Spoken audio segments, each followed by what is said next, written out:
Voy a iniciar, ya vieron ustedes que el tema es sobre la terapia, eso que se llama terapia de tercer orden o pensamiento de tercer orden, que yo le pongo un subtítulo que le llamo intercontextos del malestar psicológico. Voy a hablar un poco del caso de las psicopatologías de la infancia, en concreto de un caso que he hablado en otras ocasiones, pero es emblemático porque se repite constantemente. ¿Qué se puede considerar una terapia de tercer orden? ¿Cuál es la diferencia con las terapias de primer orden y segundo orden? Lo que vamos a contestar en base a un caso que vamos a observar. Primero, sobre las nuevas psicopatologías en la infancia, hemos visto en las últimas décadas cómo han aparecido nuevos problemas en los niños y en las niñas, el famoso trastorno de déficit de atención, el maltrato filioparental, que es un fenómeno nuevo también, antes no existía.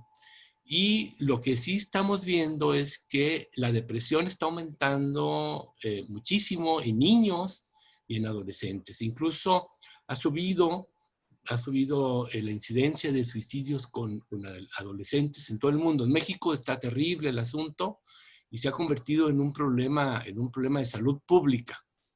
Primero hay una premisa importante que quisiera señalar, qué es la infancia, qué es la adolescencia, y yo lo considero como un contexto sistémico, no como un estado de desarrollo. Es decir, ¿quieren saber qué es la infancia? Simplemente busquen alrededor del niño, qué está pasando, o de la niña, con quién vive, cuál es su estilo de vida, qué es lo que está sucediendo para poder definir a la infancia en su verdadera perspectiva. No lo podemos entender como una etapa del desarrollo porque la vamos a descontextualizar. Bajo esa premisa, que ya estoy hablando prácticamente de tercer orden o sistémico, iríamos al caso Pedro. Imagínense esta historia, ¿ok? Pedro es un niño de 14 años, ingresa a un hospital psiquiátrico por intento de suicidio, intentó ahorcarse en el baño de su casa. Su hermana de 12 años lo rescató, estaban solos en casa junto con otro hermano menor. La niña pidió ayuda a un vecino para que hablaran a la ambulancia. Fue llevado de inmediato a un hospital de emergencias donde lo revisaron sin encontrar daño grave físico. Los padres acuden de inmediato a emergencias. Pedro fue transferido e internado al hospital psiquiátrico de menores de la ciudad. Era la primera vez que intentaba quitarse la vida. Le diagnosticaron depresión mayor y tuvo una intervención con medicamentos antidepresivos. Este caso es emblemático porque pasa en cientos ahora en México. Estuve también en Colombia hace poco y junto con la doctora Regina me dijo, viene una niña de 10 años con depresión, intentos de suicidio, se corta las manos y vimos las mismas condiciones en que aparece el síntoma de la depresión, las mismas condiciones que vamos a revisar.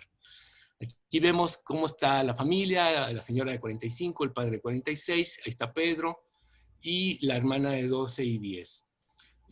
Vienen después de que sale del psiquiátrico, se le recomienda ir al Instituto de Zapopan, y lo vemos en el marco de la maestría a esta familia, vienen todos preocupados por lo que le pasa a Pedro.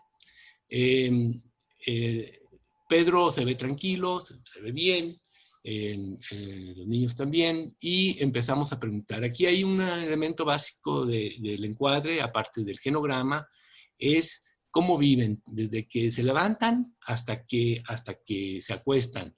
Esa dura 10 minutos, esa charla de cómo viven, cómo se organizan, para poder entender los contextos en que ellos están involucrados y poder preguntar perfectamente sobre las cuestiones ya más particulares de la situación. Bueno,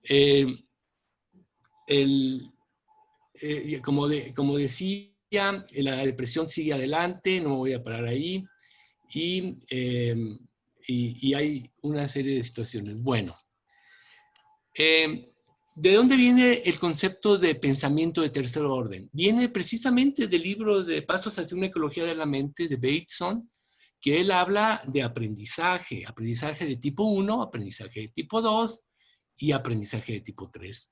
Después es retomado ya clínicamente por Václavic, por Fitch, en el libro de cambio, y ellos empiezan ahí inicia el proceso de la terapia familiar con el concepto de cambio de primer orden. Si recuerdan muy bien, se enfoca en las pautas de relaciones de los miembros de la familia que generan cierta estabilidad en la familia a pesar de los continuos retos y problemas que viven. El síntoma se perpetúa en el marco de un patrón organizado específico, sin afectar las reglas de la relación y la estructura familiar. Recuerden, Ashby se refirió a este cambio como puramente correctivos. Es un sistema que lo mantiene igual, denominándolo como de primer orden. Es un tipo de aprendizaje lineal basado en la retroalimentación negativa y tiene la finalidad de equilibrar la desviación y mantener el sistema en un nivel constante de equilibrio. Por ejemplo, la conducta sintomática de Pedro, del caso que acabamos de introducir, la retroalimentación negativa, aparece cuando la madre lo maltrata por no cuidar bien a sus hermanos. Pedro es el que se encarga de sus hermanos. Los papás se van a trabajar y él tiene que cuidar a sus hermanos.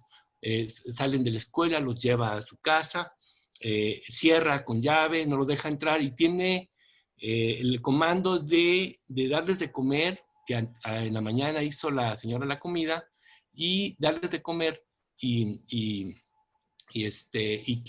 que después puedan ver la tele y ver y hacer la tarea. Cuando lleguen los papás, que llegan hasta las 7 de la noche, 8 de la noche, esto debe estar sometido. 2 años haciéndolo de esa manera, pero ya los niños, la hermana y el hermano ya no le hacen caso, y en los últimos 6 meses, pues llega la señora primero a la casa, no llega, el señor llega más tarde, y ve el tiradero, no comieron, no hicieron la tarea, y la señora se le va encima a Pedro reiteradamente, desconfirmándolo, descalificándolo constantemente. Él quiere hablar y no lo deja hablar, le dice que las necesidades familiares son más importantes que las que él pueda tener y que es importante que agarre la onda, lo insulta sistemáticamente, etc. Ese es el patrón que vemos, y en una intervención de primer orden tendríamos que buscar la relación madre-hijo y cómo establecer la comunicación para que haya un acercamiento y romper con este problema. Sin embargo, el primer orden no va todavía a cambiar las reglas del juego de la familia. Por ejemplo, aquí Václavic, Wicklund y Fitch se señalan que este tipo de psicoterapia de cambio de primer orden no trastoca las relaciones de poder, privilegios, reglas o estructura familiar. El proceso terapéutico no se enfoca en cambios sustantivos de la estructura familiar, solamente en los aspectos microrelacionales. Llega el nivel de segundo orden, si ustedes recuerdan, en este libro de cambio muy famoso que plantean, y es un pensamiento, es un metapensamiento, es comprender el comprender y aprender a aprender. Llevar a otro nivel el cambio de conductas hacia una reflexión meta sobre lo que percibe. Este nivel meta de conocimiento produce una conciencia más amplia que a la postre genera un aprendizaje distinto comparando al de primer orden. Es decir, este maltrato reiterado de la mamá hacia Pedro, porque no cumple con su función de cuidar a sus hermanas, se va a ver de otra manera.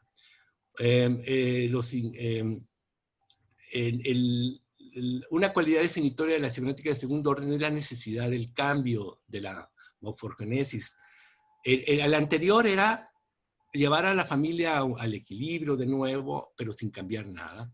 En esta segunda es cambiar, es la necesidad, el síntoma está diciendo de manera positiva que hay que cambiar la estructura familiar porque las cosas ya están caducas y hay que hacer un cambio importante. En otras palabras, la retroalimentación positiva se da cuando se promueven cambios en un sistema como una respuesta a acciones que provocan alguna alteración sistémica.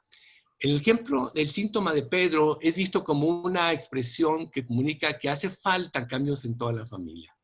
La mirada del síntoma no es lineal, ver al niño como enfermo o una madre maltratante, sino contextualizar esa conducta en todo el contexto familiar. Y aquí retomo que está aquí enfrente mi maestro, Juan Luis Linares, el famoso libro de La Honorable Fachada de Linares y Campo, donde hablan ya de ver este juego relacional que está inmerso en el campo del maltrato. Es decir, el maltrato está dibujado desde el contexto, es la lógica y orden. Diría en este caso, en el Campo y Linares, que existe una aparente calma conyugal, y sí es cierto, hay una calma conyugal, es una pareja, se caracteriza por tener una complementariedad rígida, el problema se enfoca en carencias parentales, en especial las funciones socializadoras. Pedro no ha sido sobreexigido, ya lo vieron, está parentalizado.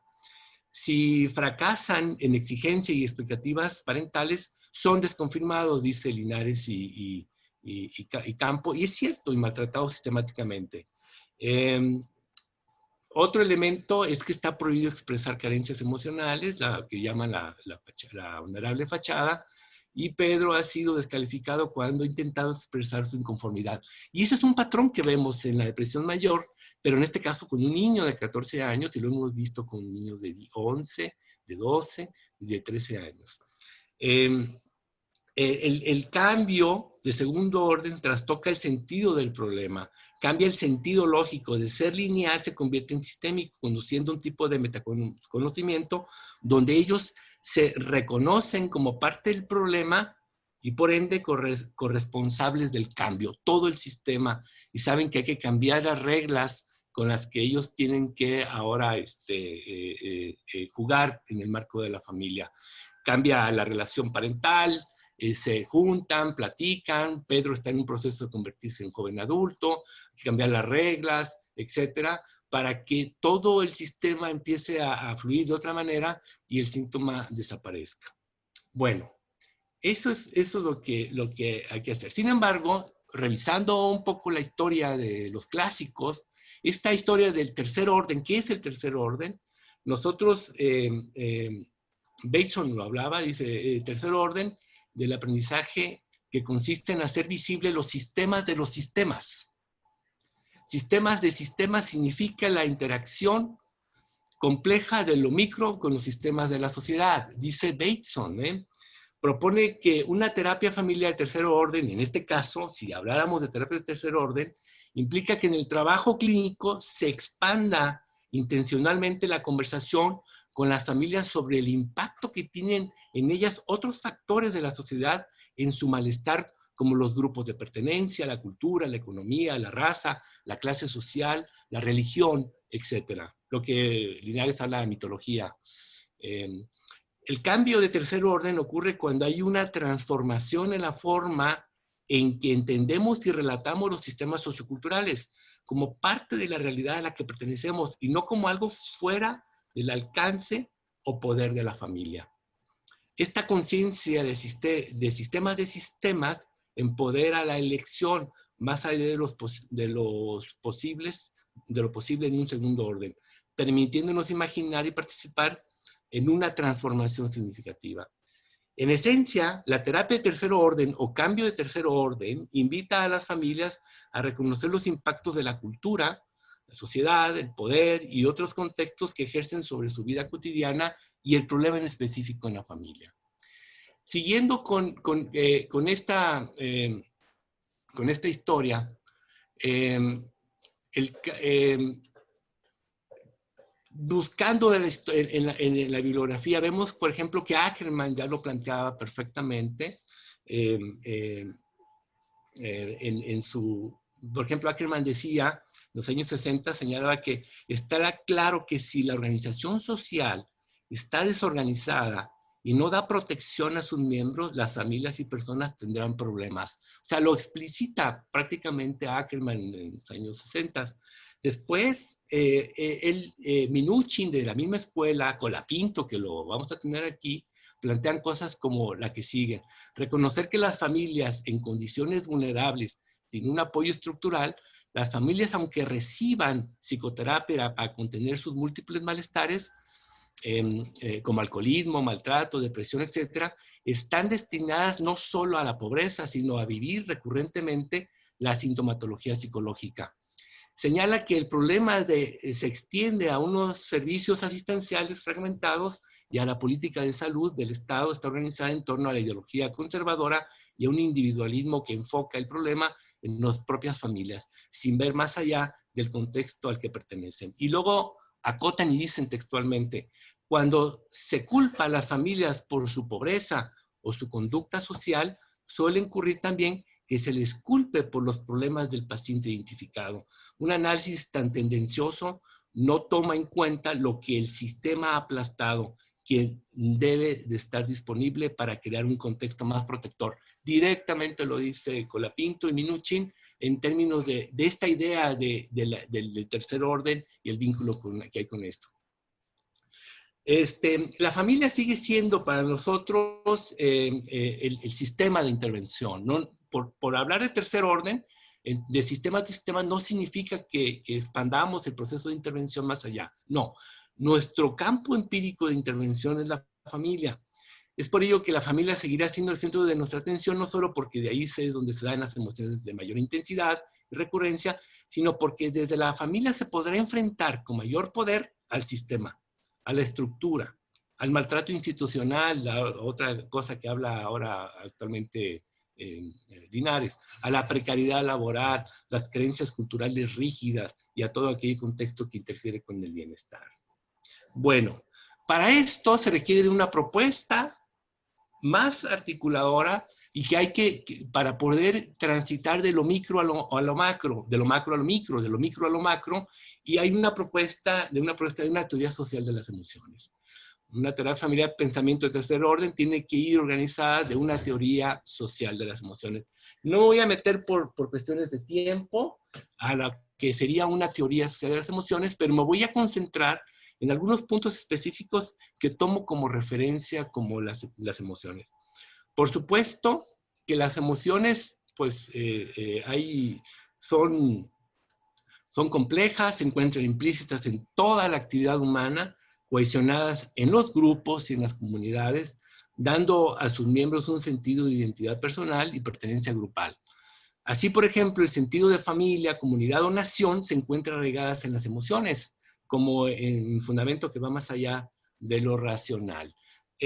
Y de esto parto de Maturana, que todo el mundo conoce, que habla de cómo desde la biología el amor en específico se convierte en el sustento de la interacción y del vínculo y la relación.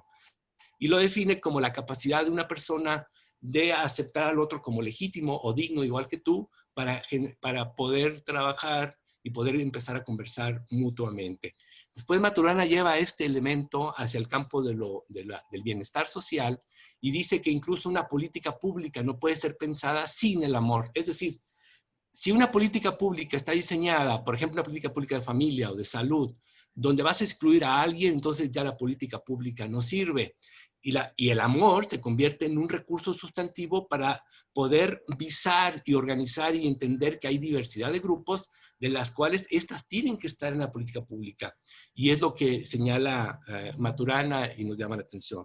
Pasamos a la sociología y los sociólogos se meten fuerte a las emociones hace 3 décadas, en la escuela de Chicago en concreto, y hablan que las emociones, el sentir, en realidad es un tipo de epistemología.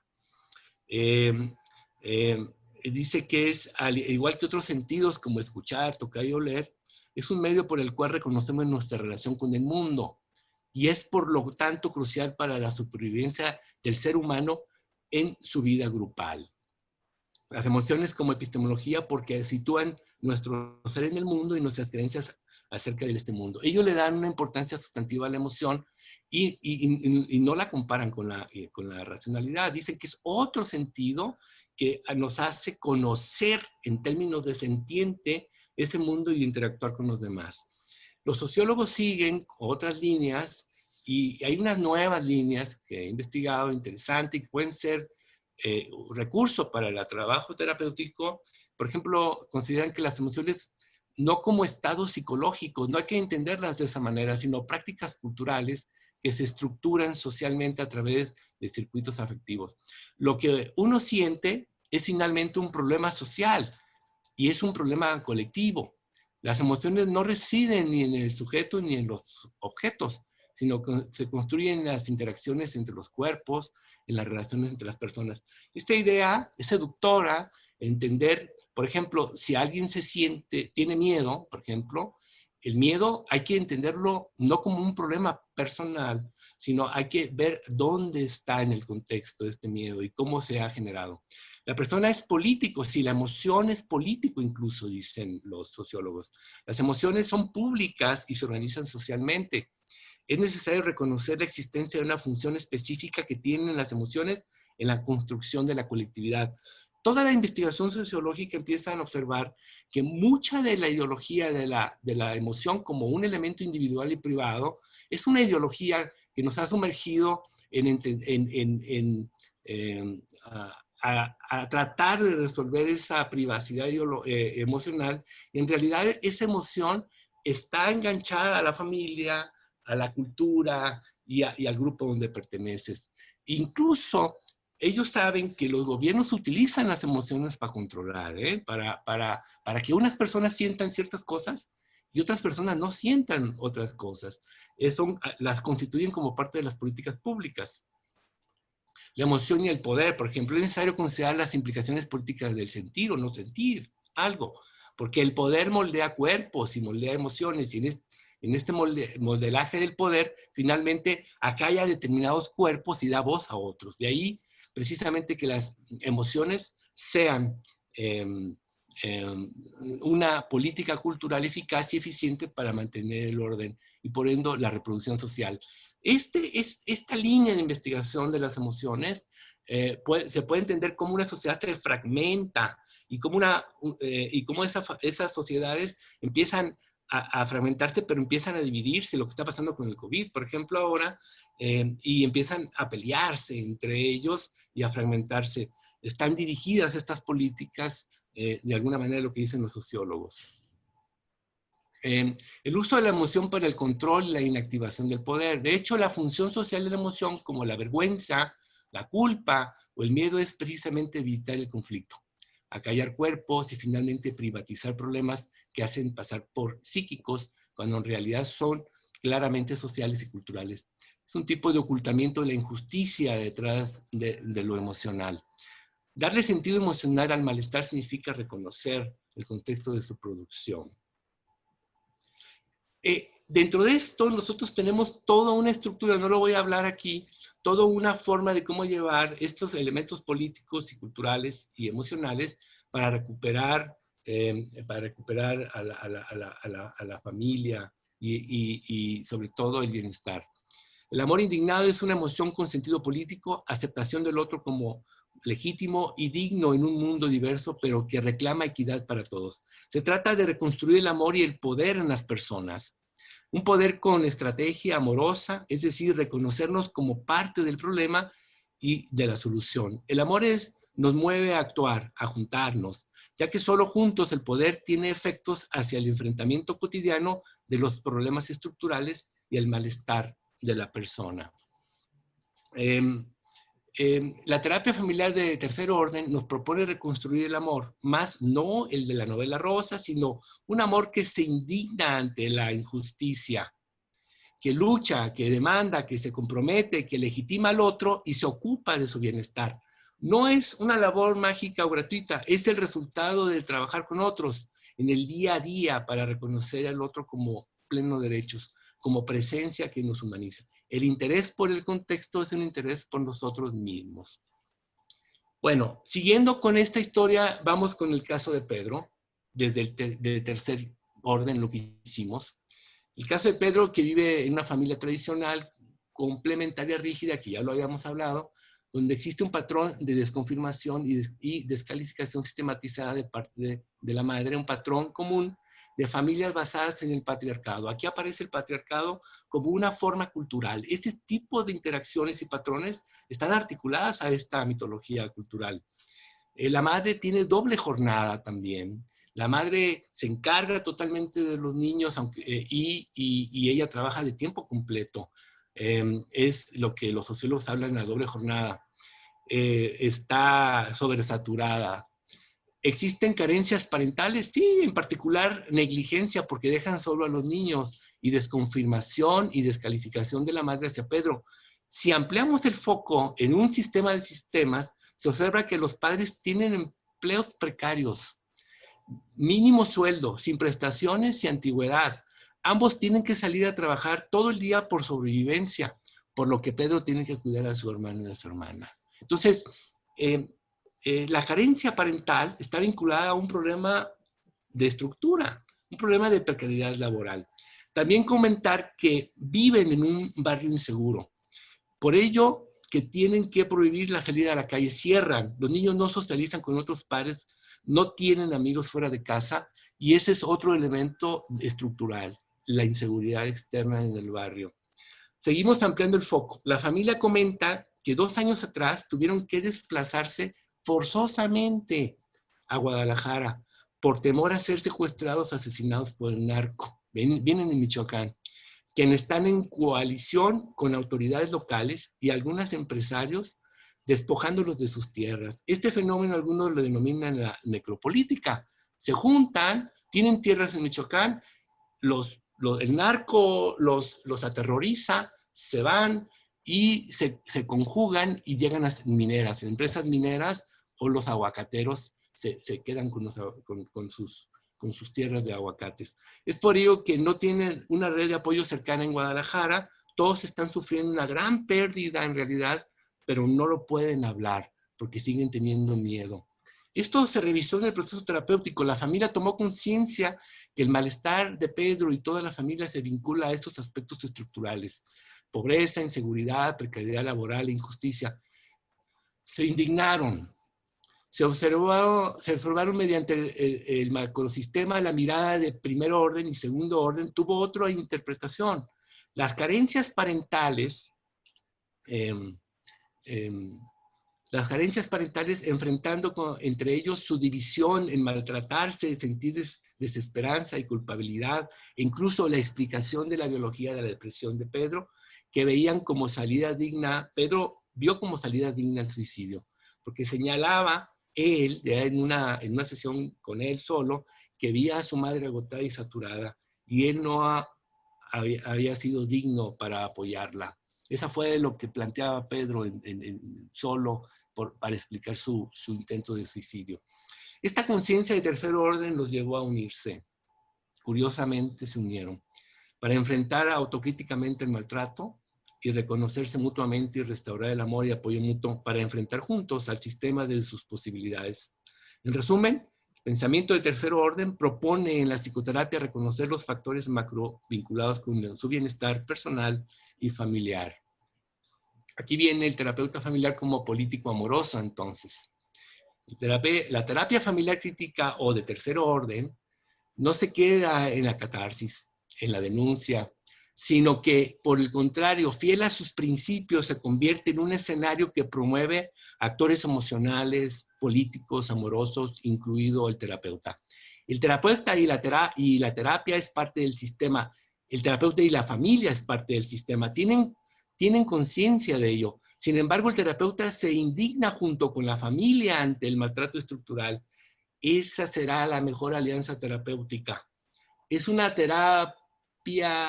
terapeuta amoroso con teoría y técnica que tiene la finalidad de apoyar y acompañar a la familia a juntarse de nuevo y a empoderar su esperanza y voluntad del cambio. Resumidas cuentas y concluyendo,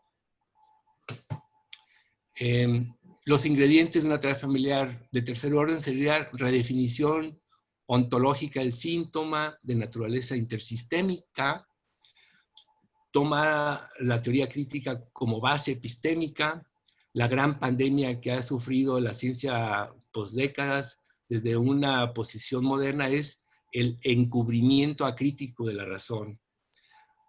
No cuestionar las evidencias, así entre comillas, como una ingenuidad realista, representacionista, que muchos terapeutas practican a veces. Una teoría de las emociones social como recurso metodológico, la familia como campo empírico sustantivo de intervención hacia lo macro y a lo micro, y el objetivo de la psicoterapia es que la persona se empodere mediante la ampliación de la conciencia, que se visualice a sí mismo como parte activa de los sistemas a los que pertenece, como corresponsable de su bienestar y siempre junto con otros enfrentar su malestar y construir escenarios de bienestar. Y aquí unas pequeñas palabras de Bateson, que dice: a través de las lentes holísticas nuestra crítica a los médicos significa claramente ignorar el sistema total dentro del cual nosotros y los médicos tenemos nuestra existencia, y que ese sistema comprende la totalidad de nuestra civilización contemporánea. Es ese el paradigma. Tratar los síntomas para preservar el mundo de la patología. Y así, el médico que se concentra en los síntomas corre el riesgo de preservar o fomentar la patología de la cual los síntomas son parte. Y por otra parte, siempre sospeché, dice Bason, que los pacientes sometidos a psicoterapia exageran sus historias traumáticas y sus síntomas multiplicándolos por 3, y que eso es beneficio para ellos. Muchas gracias.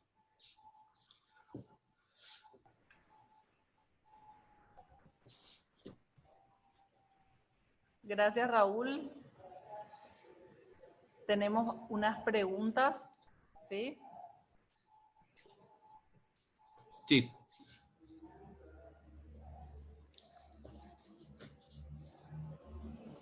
Juan Carlos Fonseca.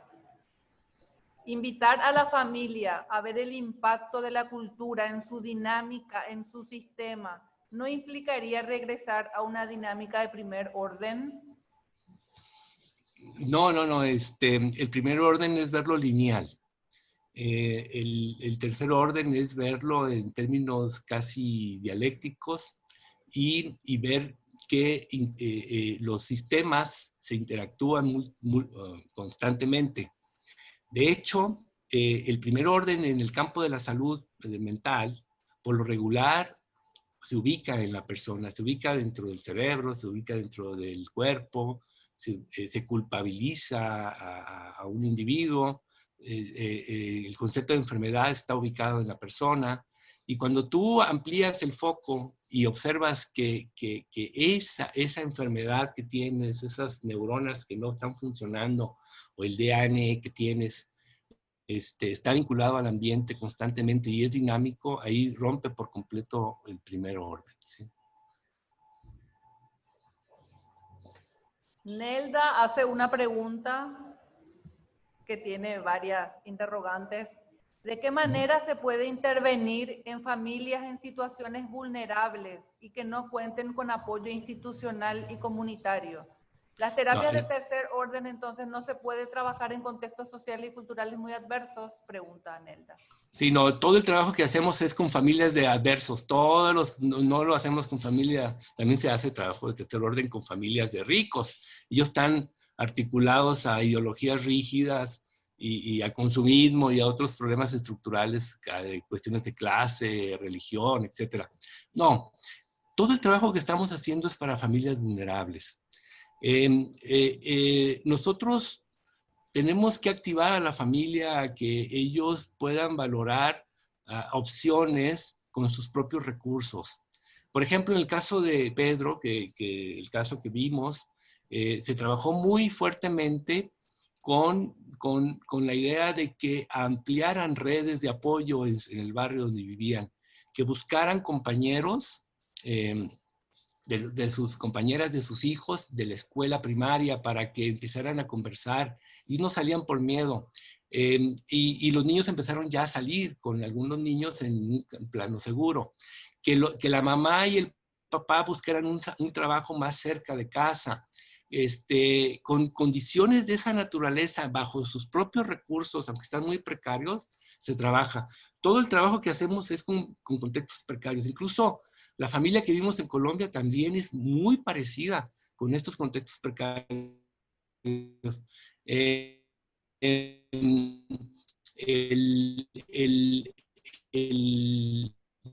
El buscar otros elementos de justicia. En un campo como Latinoamérica, el terapeuta se implica con la familia y lo apoya con redes articuladas. Permítanme. En ese sentido,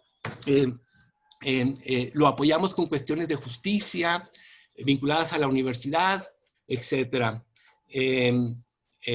Con vínculos de abogados, con procuradurías, con el hospital civil, El terapeuta trabaja en la construcción de redes de apoyo para estas familias y no es solamente en el consultorio.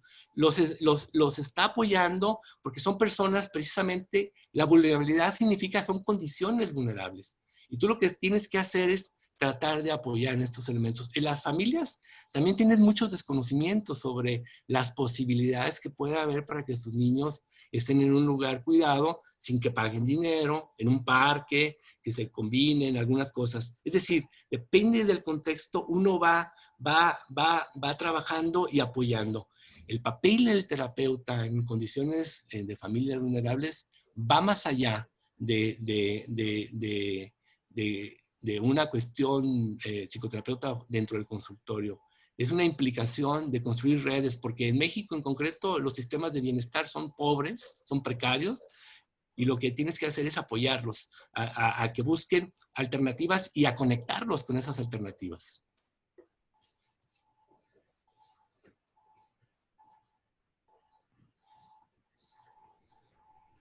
Gracias. Jaime Inclán dice aplausos, Raúl.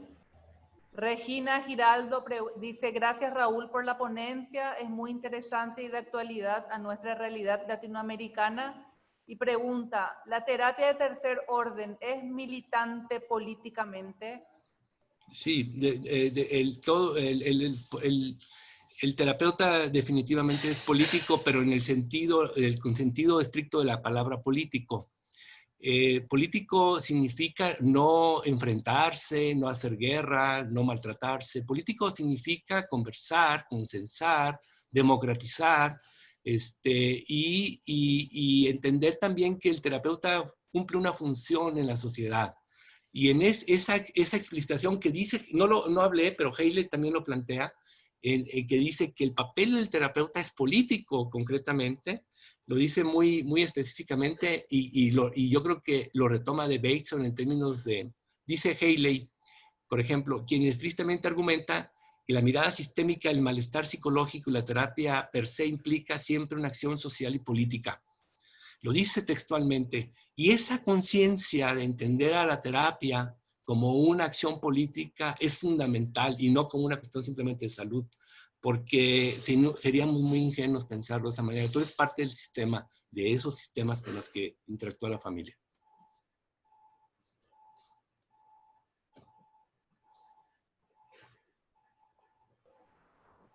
Bueno, una pregunta más.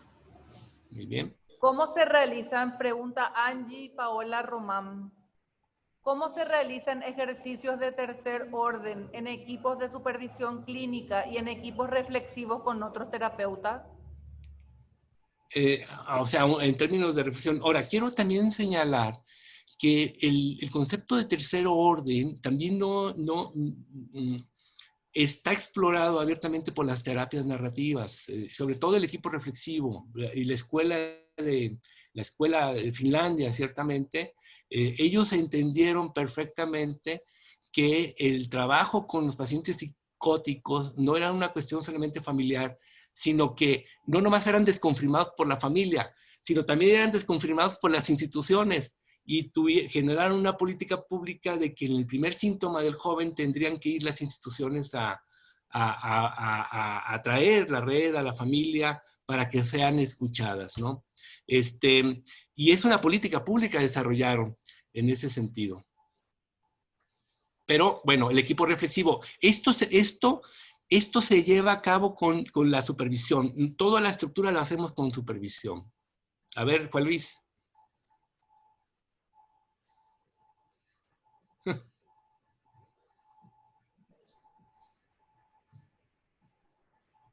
Bueno, gracias.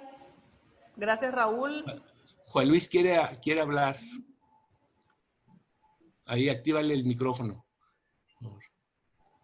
Ya. Activa todo, sí. Bueno, activa todos. Sí. ¿Cómo hago? Ahí pueden activar. Ah, sí. Ahora, bueno, yo estaba desesperado queriendo comunicarme y no lo conseguía. Raúl, me encanta lo que has dicho y Y qué lástima que no lo hemos podido intercambiar esto antes, porque efectivamente el libro al que has hecho referencia, que es el libro que ahora mismo tiene Carlos Slutsky para hacerle el prólogo y que lo coautoramos Jorge Colapinto y yo, se llama Historias para no dormir, el maltrato institucional en la atención al menor. Y hay toda una serie de coincidencias fantásticas con todo lo que has estado comentando. Con lo cual, en fin, habría sido magnífico poderlo consensuar.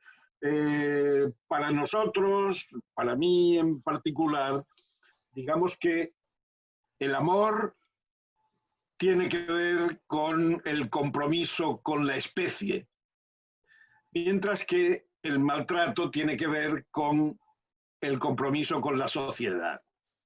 Una sociedad que evidentemente es una sociedad maltratante, es una sociedad presidida por relaciones de dominio y donde pues existen fenómenos, claro está, como digamos el clasismo, el machismo y la explotación infantil, etcétera, etcétera, etcétera. Entonces, el maltrato institucional lo situamos un poquito en ese contexto cuando, digamos, el compromiso se establece con la sociedad y en cambio se pierde de alguna manera el compromiso con la especie, que es básicamente amoroso. Bueno, pero eso integra perfectamente todo lo que has dicho y el amor indignado me parece una expresión genial que con tu permiso voy a incorporar y a ver si también lo puedes incorporar tú mismo, a ver si estamos a tiempo de que aportes un capítulo a este libro, Raúl. Bueno, ya hablaremos. Sí, ya lo tengo ahí, Juan Luis, invítame y ahí está. El modelo del amor indignado como recurso terapéutico es fundamental aquí. Se vincula a la política, a la cultura, la emoción, ¿sí? Para poder enfrentar estos horrores del sistema, ¿no? Ajá.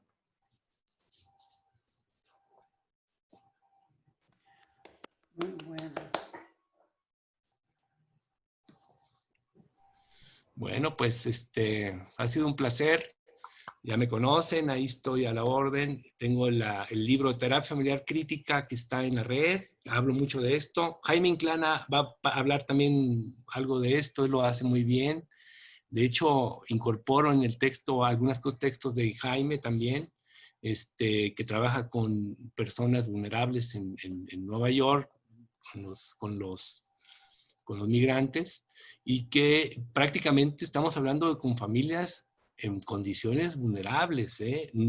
No estamos hablando de familias que económicamente tienen todo, pero también esos también se les puede hacer mucha terapia de tercer orden, porque ellos están enganchados a otras ideologías. Por ejemplo, una desconfirmación a un niño en las familias que tienen dinero es llevarlos a clases de inglés, de matemáticas, de natación, de esgrima y todo, después de ir al colegio y no cuidarlos ellos, ¿no? O dejárselos a terceros, etcétera. Ese es un elemento de las familias que tienen dinero y es una desconfirmación ciertamente a los niños, ¿sí? O el consumismo como una ideología terrible, ¿no? Que está acabando no más con el planeta, sino con las formas, con los estilos de vida. Les damos mucho poder y mucha importancia a cosas banales actualmente, y yo creo que eso también se trabaja mucho con las familias que tienen dinero. Nos ha tocado aquí los del Opus Dei, que tienen mucho dinero y tienen un enjuague ideológico o religioso terrible, y se trabaja mucho con ellos para restaurar el amor. Pero hay muchas interferencias intersistémicas, diría yo, en el amor, ¿no? No nomás es con problemas de familias de bajos recursos. Está en todos los niveles, los campos microsistémicos y macrosistémicos. Yo creo, Raúl, que este discurso da pleno sentido a Relates Te lo digo a ti y por supuesto lo digo a todo el mundo, porque creo que este discurso es latino. Y en eso difiero a veces contigo, porque tú,